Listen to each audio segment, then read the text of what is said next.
আপনারা হয়তো অনেকেই জানেন এই সোমবার 2025 সালের জানুয়ারি মাসের 27 তারিখে কিন্তু পবিত্র শবে মেরাজ, আজকের দিন গিয়ে যে রাত্র আসতেছে এই রাত্রিতেই কিন্তু পবিত্র শবে মেরাজ পড়েছে।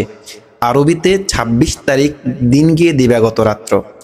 তো আজ সোমবার, আপনারা যারা জানেন না, আজকে কিন্তু পবিত্র শবে মেরাজ, যে মেরাজ সম্পর্কে আল্লাহ রাব্বুল আলামিন পবিত্র কুরআনুল কারীমের সূরাতুল বানী ইসরাঈলের 1 নম্বর আয়াতের মধ্যে বলেন, সুবহানাল্লাযী আসরা বিআবদিহি লাইলাম মিনাল মাসজিদিল হারাম ইলাল মাসজিদিল আকসা।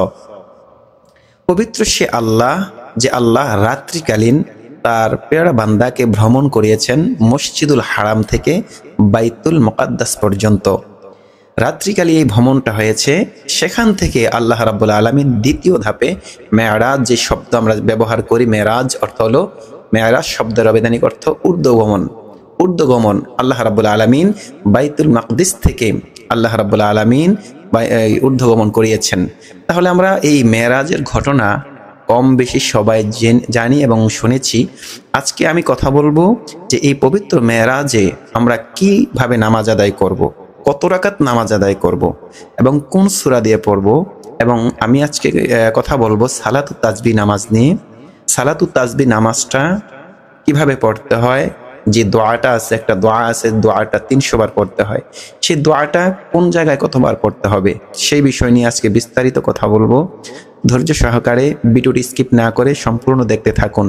যারা চ্যানেলটি সাবস্ক্রাইব করেছেন আপনাদেরকে অসংখ্য ধন্যবাদ। যারা চ্যানেলটি সাবস্ক্রাইব করেননি, চ্যানেলটি সাবস্ক্রাইব করে পাশে থাকুন।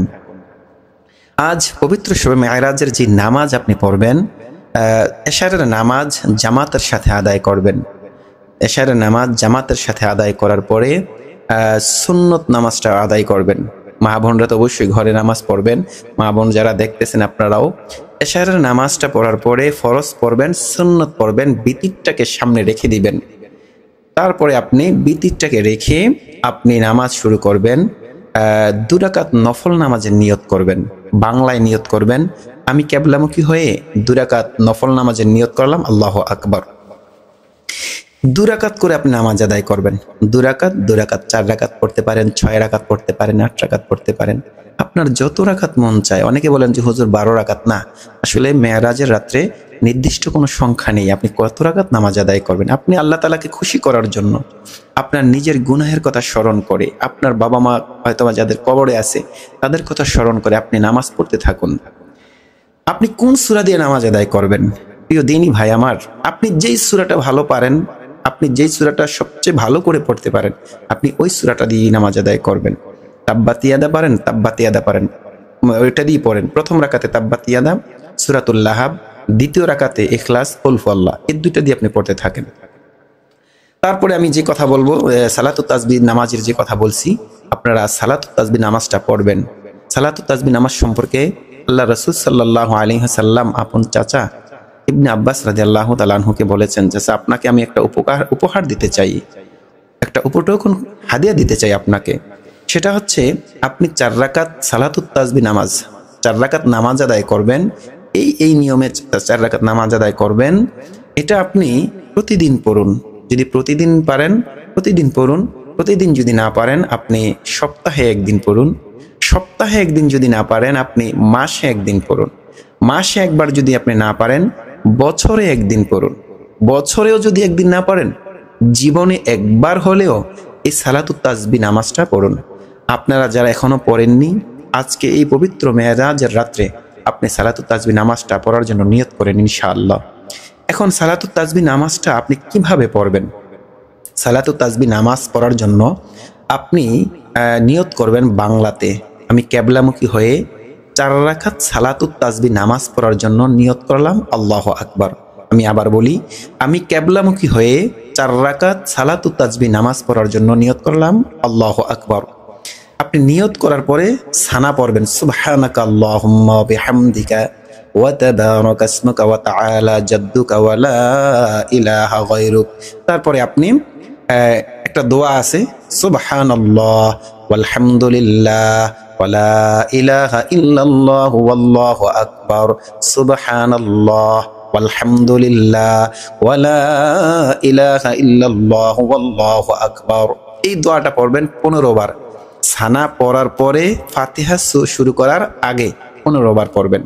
তারপরে আপনি সূরাতুল ফাতিহা আলহামদুলিল্লাহ সূরা পড়বেন। তারপরে সাথে আপনি আলাম তারা পড়তে পারেন। আপনি যে সূরাটা পারেন, 4টা সূরা পড়তে হবে। মনে রাখবেন প্রথম থেকেই, প্রথম যদি ছোট সূরা, পরের রাকাতে যেন বড় সূরা, এরকমটা যেন না হয়। প্রথম রাকাতে আপনি পড়লেন আলাম তারা, তারপরে আপনি সূরা ফাতিহা শেষ, আলাম তারা শেষ। এখন আপনি রুকুতে যাবেন। রুকুতে যাওয়ার আগে এই দোয়াটা পড়বেন 10 বার। সুবহানাল্লাহ ওয়ালহামদুলিল্লাহ ওয়ালা ইলাহা ইল্লাল্লাহু ওয়াল্লাহু আকবার। এই দোয়াটা পড়বেন 10 বার। তাহলে কতবার হলো? শুরু করার আগে, সানা পড়ার পরে 15 বার, সূরাতুল ফাতিহা পড়ার আগে, পরে আপনি রুকুতে যাওয়ার পূর্বে পড়লেন 10 বার, মোট 25 বার। আপনি রুকুতে গেলেন, তাসবিহ পড়লেন রুকুর, সুবহানা রাব্বিয়াল আযীম, সুবহানা রাব্বিয়াল আযীম, সুবহানা রাব্বিয়াল আযীম। তারপরে এই দোয়াটা পড়বেন 10 বার। তাহলে মোট কতবার হলো? 35 বার। তারপরে আপনি সামি আল্লাহু লিমান হামিদা বলে দাঁড়াবেন। দাঁড়ানোর পরে এই দোয়াটা পড়বেন 10 বার।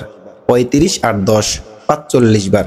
তারপরে আপনি সোজা সিজদায় গেলেন, আল্লাহু আকবার বলে সিজদায় গেলেন। সিজদায় গিয়ে সিজদা তাসবিহ পড়লেন, সুবহানা রাব্বিয়াল আলা, সুবহানা রাব্বিয়াল আলা, সুবহানা রাব্বিয়াল আলা।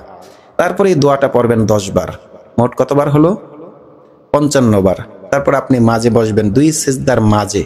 আপনি দুই সিজদার মাঝে বসে, দুই সিজদার মাঝে যে দোয়া পড়তে হয় সেটা পড়ার পরে এই দোয়াটা পড়বেন 10 বার। কতবার হলো? 65 বার। তারপর আপনি দ্বিতীয় সিজদায় যাবেন। দ্বিতীয় সিজদায় গিয়ে 3 বার তাসবিহ পড়ার পরে এই দোয়াটা পড়বেন আবারও 10 বার। মোট 75 বার হয়ে গেছে। এক রাকাতে এই দোয়াটা পড়তে হবে মোট 75 বার।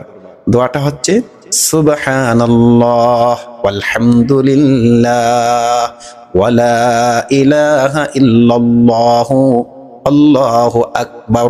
তো এই দোয়াটা যে আপনি পড়বেন, আপনি মনে রাখার জন্য কিছু একটা আপনি হাতের করের মধ্যে ইশারায় আপনি মনে রাখতে পারেন। কারণ এমনিতেই মনে রাখা আসলে কঠিন। আপনি হাতের উপরে হাত রেখে, আপনি এভাবে রেখে আপনি হয়তো আঙ্গুলের মধ্যে ইশারায় আপনি রাখতে পারেন একটা ইশারা, আপনি যাতে আপনার মনে থাকে। তো এই নিয়মে আপনি 4 রাকাত সালাতুত তাসবিহ নামাজ আদায় করবেন। প্রিয় দিনী ভাই আমার, এই সালাতুত তাসবিহ নামাজ পড়লে আল্লাহ রাসূল সাল্লাল্লাহু আলাইহি ওয়াসাল্লাম বলেছেন যে এই নামাজ আদায় করলে আল্লাহ রাব্বুল আলামিন বান্দার যদি সাগরের ফেনা পরিমাণ পাপ থাকে, গুনাহ থাকে, অন্যায় থাকে, অপরাধ থাকে,